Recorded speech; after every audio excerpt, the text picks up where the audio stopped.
ನಮಸ್ಕಾರ. ನಾನು ಡಾಕ್ಟರ್ ಶ್ರುತಿ ಮಾತಾಡ್ತಾ ಇರೋದು.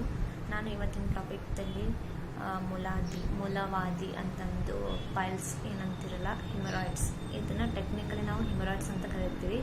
ಆಡು ಭಾಷೆಯಲ್ಲಿ ಪೈಲ್ಸ್ ಅಂತಂದು, ಅಥವಾ ಇದರಲ್ಲಿ ವೆರೈಟಿನೂ ಇರ್ತದೆ. ಪೈಲ್ಸ್, ಹಿಮರಾಯ್ಡ್ಸ್ ಅಂತಂದರೆ ಹೊರಗಡೆ ಹಿಮರಾಯ್ಡ್ಸ್ ಅಂತಂದು ಅಂತೀವಿ. ಇಂಟರ್ನಲ್ ಪೈಲ್ಸ್ನ ಅಂತಂದು ಇರ್ತದೆ. ಫಿಸ್ಟುಲಾ ಇನ್ ಎನೋನು ಅಂತಂದು ಡಿವೈಡ್ ಮಾಡ್ತೀವಿ. ಫಿಶರ್ ಇನ್ ಎನೋ ಅಂತಂದು ಅದು ಕ್ಲಿನಿಕಲಿ ಏನು ಡಿಫ್ರೆನ್ಷಿಯೇಷನ್ ಇರ್ತದೆ, ಬಟ್ ಅದ್ರದ್ದೇನು ಕಂಡೀಷನ್ಸ್ ಇರ್ತದೆ, ಅದ್ರ ಲಕ್ಷಣಗಳು ಸಮ್ವಾಟ್ ಸೇಮ್ ಇರ್ತದೆ ಎಲ್ಲದ್ರದ್ದು. ಫಿಶರ್ ಇನ್ ಎನೋ ಅಥವಾ ಪೈಲ್ಸ್, ಹಿಮರಾಯ್ಡ್ಸ್ ಏನಿದೆ ಅಂತಂದರೆ ಕ್ಲಸ್ಟರ್ ಆಫ್ ವೇನ್ಸ್ ಅಂತಂದರೆ ಅಲ್ಲಿಂದ ವೇನ್ಸ್ ಡೈಲೆಟ್ ಆಗುತ್ತೆ. ಎನಲ್ ಪಾರ್ಟ್ ಏನಿರ್ತದಲ್ಲ, ಗುದದ್ವಾರದ ಹೊರಗಡೆ ಅಥವಾ ಒಳಗಡೆ ಏನಾದರೂ ವೇನ್ಸ್ ದಪ್ಪ ಆಗಿ ಅದರಿಂದ ಅದು ಆ ಟೈಮ್ದಾಗ ದಪ್ಪ ಆಗಿ ಮತ್ತು ಹೊರಗಡೆ ಅಥವಾ ಒಳಗಡೆ ದಪ್ಪ ಆಗೋದ್ರಿಂದನೂ ಸಮೇತ ಇದು ಕಾನ್ಸ್ಟಿಪೇಷನ್ ಪ್ರಾಬ್ಲಮ್ನು ಮಾಡ್ತದೆ. ಈವನ್ ಕ್ರೋನಿಕ್ ಕಾನ್ಸ್ಟಿಪೇಷನ್ ಇದ್ದಾಗ ಅಂತಂದರೆ ಭಾಳ ದಿನದ ನಂತರ ಮಲಮೂತ್ರ ಅಂದರೆ ಮಲ ಸರಿಯಾಗಿ ಆಗ್ಲಾರ್ದು ಅಥವಾ ಕಾನ್ಸ್ಟಿಪೇಷನ್ ಪ್ರಾಬ್ಲಮ್ ಇತ್ತು ಅಂತಂದರೆ, ಇಲ್ಲ ಅಂತಂದರೆ ಡಯರಿಯಲ್ ಪ್ರಾಬ್ಲಮ್ ಇತ್ತು ಅಂತಂದರೆ, ಇರಿಟೇಟಿಂಗ್ ಬಾಯಲ್ ಸಿಂಡ್ರೋಮ್ ಅಂತಂತಾರೆ, ಆ ಪ್ರಾಬ್ಲಮ್ ಇದ್ದವರಿಗೂ ಸಮೇತ ಪೈಲ್ಸ್ ಕಂಡು ಬರ್ತದೆ. ಇದ್ರ ಜೊತೆನೇ ಇದರಲ್ಲಿ ಹಿಮರಾಯ್ಡ್ಸ್ ಅಂತಂದರೆ ಜಸ್ಟ್ ಕ್ಲಸ್ಟರ್ ಆಫ್ ವೇನ್ಸ್ ಅಂತಂದರೆ ಇದೇನಾಗುತ್ತಲ್ಲ, ಅಲ್ಲಿಂದು ಯಾವುದೇ ಒಂದು ಭಾಗಕ್ಕಾತಂದ್ರೂ ಬ್ಲಡ್ ಸಪ್ಲೈ ಇದೆಲ್ಲ ಇದ್ದೇ ಇರ್ತದೆ. ಆ ವೇನ್ಸ್ ಅಲ್ಲಿ 3 ವೇನ್ಸ್ ಸಪ್ಲೈ ಆಗ್ತಿರ್ತದೆ ಹೊರಗಡೆ ಭಾಗದಾಗ. ಒಳಗಡೆನೂ ಇಂಟರ್ನಲ್ಲಿನೂ ಹೋಗ್ತದೆ. ಆದರೆ ಅದೇನಾದ್ರೂ ಸ್ವೆಲ್ಲಿಂಗ್ ಆಯಿತು ಅಂತಂದ್ರೆ ಅವಾಗ ಹೊರಗಡೆ ಸ್ಕಿನ್ ಟ್ಯಾಕ್ ಥರ ಕಾಣುತ್ತೆ. ಇದಕ್ಕೆ ಹಿಮರಾಯ್ಡ್ಸ್ ಅಂತಾರೆ. ಅದ್ರಾಗ 1st degree, 2nd degree, 3rd degree ಅಂತಂದ್ರೆ ಮತ್ತೆ ಡಿವೈಡ್ ಮಾಡ್ಕೊಂಡು ಹೋಗ್ತಾರೆ. ಅದು ಫಿಶರ್ ಇನ್ ಎನೋ ಅಂತಂತಂದರೆ ಫಿಶರ್ ಇನ್ ಎನೋ ಮತ್ತು ಪಿಸ್ಟುಲಾ ಇನ್ ಎನೋ ಅಂತಂದನ್ನು ಇದು ಒಂದು ಪೈಲ್ಸ್ದ ಒಂದು ಇದ್ರ ಕೆಟಗರಿ ಒಳಗನೆ ನಾವು ಕಾಣ್ಬೋದು. ಫಿಶರ್ ಇನ್ ಎನೋ ಅಂತಂತಂದರೆ ಇದರಲ್ಲಿ ಏನಿರ್ತದೆ ಅಂತಂದರೆ ಬ್ಲೀಡಿಂಗ್ ಇರುವುದಿಲ್ಲ. ಇದು ಜಸ್ಟ್ ಇನ್ ಮೋಷನ್ ಹಾರ್ಡ್ ಆಗ್ತದೆ. ಹಾರ್ಡ್ ಆದಾಗ ಆ ಟೈಮ್ದಾಗ ರಕ್ತ ಏನಿರುತ್ತಲ್ಲ, ಮೋಷನ್ಗೆ ಹತ್ತಿ ಒಂದು ಎಳೆ ಥರ ಮೋಷನ್ಗೆ ಹತ್ತಿ ಬಂದಿರ್ತದೆ. ಅಲ್ಲಿ ಡ್ರಾಪ್ ವೈಸ್ ಬ್ಲೀಡಿಂಗ್ ಇರುವುದಿಲ್ಲ. ಅದೇ ಇದು ಪಿಸ್ಟುಲಾ ಇನ್ ಎನೋ ಅಂತಂದರೆ ಹೊರಗಡೆ ಏನಿರ್ತದಲ್ಲ, ಹೊರಗಡೆ ಒಂದು ಸಣ್ಣ ಪಿಂಪಲ್ಸ್ ಥರ ಆಗಿರ್ತದೆ, ಬಟ್ ಅದೇನೋ ಒಳಗಡೆ ಟ್ರ್ಯಾಕ್ ಮಾಡಿರುತ್ತೆ. ನಮ್ಮ ಗುದದ್ವಾರದ ಒಳಗಡೆನೂ ಟ್ರ್ಯಾಕ್ ಮಾಡ್ತಾವೆ. ನೋಡಲಿಕ್ಕೆ ಜಸ್ಟ್ ಏನೋ ಒಂದು ಪಿಂಪಲ್ಸ್ ಥರ, ಒಂದು ಪಸ್ ಥರ ಏನೋ ಪಿಂಪಲ್ ಆದ ಥರ ಕಾಣ್ತದೆ. ಅದು 3 ಡೇಸಿಗೊಮ್ಮೆ 4 ಡೇಸಿಗೊಮ್ಮೆ ಅದು ರಪ್ಚರ್ ಆಗಿ ಅಲ್ಲಿಂದ ಪಸ್ ವಿತ್ ಬ್ಲಡ್ ಔಟ್ ಆಗ್ತಿರ್ತದೆ. ಇದು ಮೋಷನ್ ಆದಾಗೂ ಸಮೇತ ಮೋಷನ್ ಇವನ್ ಇದರೊಳಗೆ ಕಾನ್ಸ್ಟಿಪೇಷನ್ ಪ್ರಾಬ್ಲಮ್ ಇಲ್ಲ ಅಂದ್ರೂ ಸಮೇತ ಇದ್ರಾಗ ಮೋಷನ್ ಡೈಲಿ ಕೆಲವೊಮ್ಮೆ ಹಾರ್ಡ್ ಆಗ್ಬೋದು, ಕೆಲವೊಮ್ಮೆ ನಾರ್ಮಲ್ ಆದ್ರೂ ಸಮೇತ ಈ ಪಿಸ್ಟುಲಾ ಇನ್ ಎನೋವನ್ನು ಆಲ್ರೆಡಿ ಟ್ರ್ಯಾಕ್ ಮಾಡೋದ್ರಿಂದ ಇದು ಪಿಸ್ಟುಲಾ ಇನ್ ಎನೋ ಅಂತಂದು ಕರಿತೀವಿ. ನೆಕ್ಸ್ಟ್ ಇಂಟರ್ನಲ್ ಪೈಲ್ಸ್ ಅಂತಂತಂದರೆ ಏನು ಅಲ್ಲಿ ವೇನ್ ಸಪ್ಲೈ ಇರ್ತದಲ್ಲ, ಇಂಟರ್ನಲಿ ವೇನ್ ಏನಿರ್ತದಲ್ಲ ಅದು ಏನು ಡೈಲೆಟ್ ಆಕೇಶಿ ಅಲ್ಲಿ ತುಂಬ ಸಾಫ್ಟ್ ಇರ್ತದಲ್ಲ, ಅಲ್ಲಿ ಫುಲ್ ಏನಾದರೂ ಕಾನ್ಸ್ಟಿಪೇಷನ್ ಆದಾಗ ಅಥವಾ ಫುಲ್ ಹಾರ್ಡ್ ಸ್ಟೂಲ್ ಪಾಸ್ ಆದಾಗ ಏನಾಗುತ್ತೆ, ಅದು ಒಡೆದು ರಪ್ಚರ್ ಥರ ಆಗಿ ಅಲ್ಲಿಂದ ಏನಾಗುತ್ತೆ ಬ್ಲೀಡಿಂಗ್ ಆಗ್ತದೆ. ಅಲ್ಲಿ ಡ್ರಾಪ್ ವೈಸ್ ಬ್ಲೀಡಿಂಗ್ ಇರ್ತದೆ. ಬಿಫೋರ್ ಅಥವಾ ಆಫ್ಟರ್ ಡೆಫಿಕೇಶನ್ ಅಂದರೆ ಮೋಷನ್ ಕುಂತಾಗ ಅಥವಾ ಮೋಷನ್ ಆದ ನಂತರ ಬ್ಲೀಡಿಂಗ್ ಆಗ್ತಿರ್ತದೆ, ಡ್ರಾಪ್ ವೈಸ್ ಆಗ್ತಿರ್ತದೆ. ಇಲ್ಲ ಅಂತಂದರೆ ತುಂಬಾ ಬ್ಲೀಡಿಂಗ್ ಆಗುತ್ತೆ. ಇದಕ್ಕೆ ಇಂಟರ್ನಲ್ ಪೈಲ್ಸ್ ಅಂತಂದು ಕರಿತೀವಿ. ಇದು ಕಾಸಸ್ ಏನು ಅಂತಂತಂದರೆ ಆಗಲಿ ಕಾಸಸ್ ಮೇನ್ಲಿ ಪ್ರೊಲಾಂಗ್ ಸಿಟ್ಟಿಂಗ್ ಅಂದರೆ ಜಾಬ್ಸ್ ಇರ್ತದಲ್ಲ ಅದರಲ್ಲಿಂದ, ಅಂದರೆ ಭಾಳ ತನ ಒಂದೇ ಪ್ಲೇಸ್ನಾಗ ಕುಂತು ಏನು ಜಾಬ್ ಮಾಡ್ತಿರ್ತಾರಲ್ಲ ಅವರಿಗೂ ಇದು ಪೈಲ್ಸ್ ಪ್ರಾಬ್ಲಮ್ ಕಂಡು ಬರ್ತದೆ. ಇಲ್ಲ ಫಾರ್ ಎಕ್ಸಾಂಪಲ್ ಏನಂತಂದರೆ ಸಾಫ್ಟ್ವೇರ್ ಇಂಜಿನಿಯರ್ಸ್ ಇರ್ತಾರಲ್ಲ, ಅವ್ರಿಗೆ ಲಾಂಗ್ ಟೈಮ್ ಒಂದೇ ಕಡೆ ಕುಂತು ಕೆಲಸ ಮಾಡುವಂಥದ್ದು ಸಿಚುವೇಶನ್ ಇರ್ತದಲ್ಲ, ಅಂಥವ್ರಿಗಾಯ್ತು, ಡ್ರೈವರ್ಸಿಗಾಯ್ತು, ಕಂಟಿನ್ಯೂಸ್ ಆಗಿ ಲಾಂಗ್ ಜರ್ನಿ ಮಾಡಬೇಕಾದ್ರೆ ಡ್ರೈವರ್ಸ್ ಕಂಟಿನ್ಯೂಸ್ ಆಗಿ ಒಂದೇ ಪ್ಲೇಸ್ನಾಗ ಕೂಡಬೇಕಾಗತ್ತೆ. ಅದರಲ್ಲಿಂದ ಏನಾಗ್ತದೆ ಅಂತಂದರೆ ಏನು ಬ್ಲಡ್ ಸಪ್ಲೈ ಏನಿರ್ತದಲ್ಲ ಫುಲ್ ಆಗ್ತದೆ.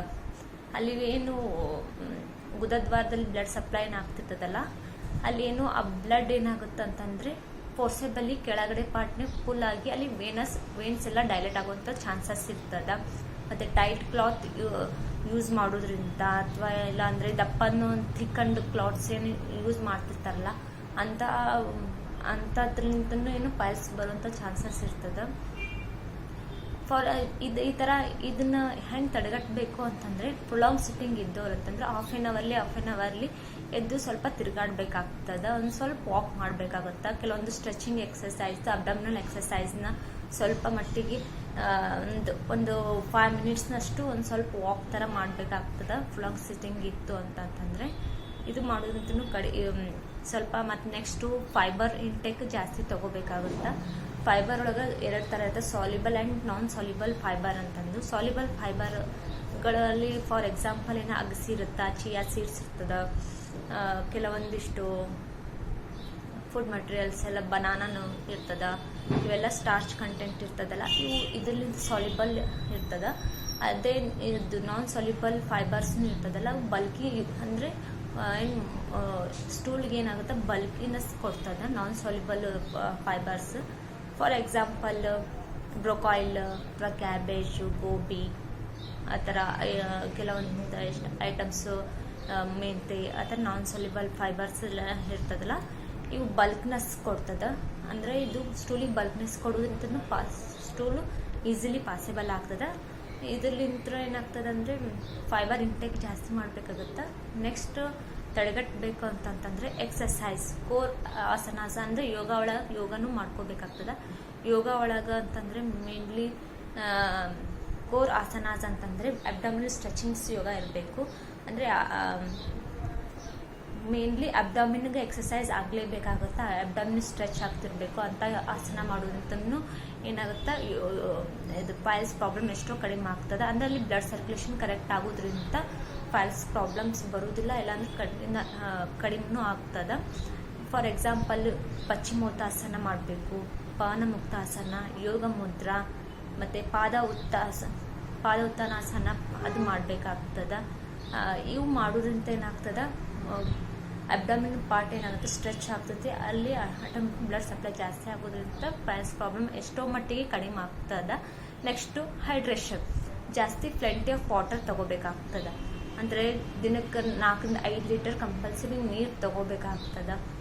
ಆದಷ್ಟು ನಮ್ದು ಬಾಡಿ ಎಷ್ಟು ಡಿಹೈಡ್ರೇಷನ್ ಆಗ್ತಿರ್ತದಲ್ಲ, ಅದರಲ್ಲಿಂತನೂ ಏನಾಗುತ್ತಾ ಹಾರ್ಡ್ ಸ್ಟೂಲ್ ಆಗೋದನ್ನ ತಪ್ಪಿಸ್ಕೋಬೋದು. ಮತ್ತು ಫೈಬರ್ ಅಂಶವನ್ನೆಲ್ಲ ಜಾಸ್ತಿ ಯೂಸ್ ಮಾಡಬೇಕಾಗುತ್ತಾ. ಜಂಕ್ ಫುಡ್ಸ್ ಅವಾಯ್ಡ್ ಒಳಗೆ ಏನು ಮಾಡಬೇಕು, ಜಂಕ್ ಫುಡ್ಸ್ ಅವಾಯ್ಡ್ ಮಾಡಬೇಕು. ಸಕ್ಕರೆ, ಇನ್ನು ನಮಗೆ ಪಿತ್ತವರ್ಧಕ ಏನು ಆಹಾರ ವಿಹಾರ ಇರ್ತದಲ್ಲ, ಅದನ್ನು ಆದಷ್ಟು ಕಡಿಮೆ ಮಾಡೋದ್ರಿಂದನೂ ಸಮೇತ ನಮಗೆ ಪೈಲ್ಸ್ ಪ್ರಾಬ್ಲಮ್ ಕಂಟ್ರೋಲ್ ಆಗ್ತದೆ. ಬಾಡಿ ಹೀಟ್ನ ಮಾಡ್ಕೋಬಾರ್ದು. ಬಾಡಿ ಮಾಡ್ಕೋಬಾರ್ದು ಅಂತಂತಂದರೆ ಆಟೋಮೆಟಿಕ್ಲಿ ನೀರು ಜಾಸ್ತಿ, ಫೈಬರ್ ಇದ್ದಿದ್ದ ಫುಡ್ಸು, ಮತ್ತು ವಾಕ್ ಇರಬೇಕು, ಎಕ್ಸಸೈಸ್ ಇರಬೇಕು, ಕುಂತಲೇ ಕೂಡಬಾರ್ದು. ಲಾಂಗ್ ಸಿಟ್ಟಿಂಗ್ಸ್ ಏನಿರ್ತದಲ್ಲ, ಲಾಂಗ್ ಸಿಟ್ಟಿಂಗ್ ಪೊಸಿಷನ್ಸ್, ವಾಕಿಂಗ್ ಏನಿರ್ತದಲ್ಲ, ಆದಷ್ಟು ಇನ್ ಬಿಟ್ವೀನ್ ಏನಾಗುತ್ತೆ, ಸ್ವಲ್ಪ 5 ಮಿನಿಟ್ಸಿಗೆ ಒಂದು ಹಾಫ್ ಆನ್ ಅವರಿಗೆ ಒಂದು 5 ಮಿನಿಟ್ಸು ಒಂದು ವಾಕ್ ಹೋಗಿ ಬರಬೇಕಾಗ್ತದೆ. ಸುಮ್ಮನೆ ಲೈಟಾಗಿ ಸುತ್ತಮುತ್ತಲೇ ಅಷ್ಟೇ ಒಂದು 5 ಮಿನಿಟ್ಸ್ ವಾಕ್ ಮಾಡೋದ್ರಿಂದನೂ ಇದು ಪ್ರಾಬ್ಲಮ್ಸ್ ಕಡಿಮೆ ಆಗ್ತದೆ. ನೆಕ್ಸ್ಟ್ ನಮ್ಮ ಟಾಪಿಕ್ದಲ್ಲಿ ಏನು ಮಾಡೋದಂತ, ಇವತ್ತಿನ ಟಾಪಿಕ್ದಲ್ಲಿ ಇವತ್ತು ಪೈಲ್ಸ್ ಅಂದ್ರೇನು, ಅದ್ರ ಕಾಸಸ್ ಏನು, ಅದ್ರಿಗೆ ಏನು ಪ್ರಿವೆನ್ಷನ್ ಮಾಡಬೇಕು ಕಾಸ್ದೊಳಗೆ ಅಂತಂದು ಸ್ವಲ್ಪ ಡಿಟೇಲಾಗಿ ತಿಳ್ಕೊಂಡ್ವಿ. ಅದೇ ನೆಕ್ಸ್ಟ್ ವಿಡಿಯೋದೊಳಗೆ ಅದ್ರ ಟ್ರೀಟ್ಮೆಂಟ್, ಆಯುರ್ವೇದಿಕ್ ಟ್ರೀಟ್ಮೆಂಟ್ ಏನು ಪರ್ಟಿಕ್ಯುಲರ್ಲಿ ಮನೆ ಮದ್ದು ಏನು ಮಾಡಬಹುದು, ಇದ್ದಾಗ ಪೈಲ್ಸ್ ಬಂದಾಗ ಏನು ಮಾಡ್ಬೋದು, ಇದು ಪ್ರಿವೆನ್ಷನಾಗಿ ಹೇಳಿದ್ನಿ. ಈಗ ಏನು ಬಂದ ನಂತರ ನಾವು ಏನು ಮಾಡಬಹುದು, ಮನೆ ಮದ್ದು ಏನು ಮಾಡಬಹುದು, ಅಥವಾ ಔಷಧಿಗಳು ಯಾವದವ ಆಯುರ್ವೇದಿಕ್ನಲ್ಲಿ ಅಂತಂದು ನೆಕ್ಸ್ಟ್ ವಿಡಿಯೋದಲ್ಲಿ ನೋಡೋಣ ಅಂತ. ನಮಸ್ಕಾರ.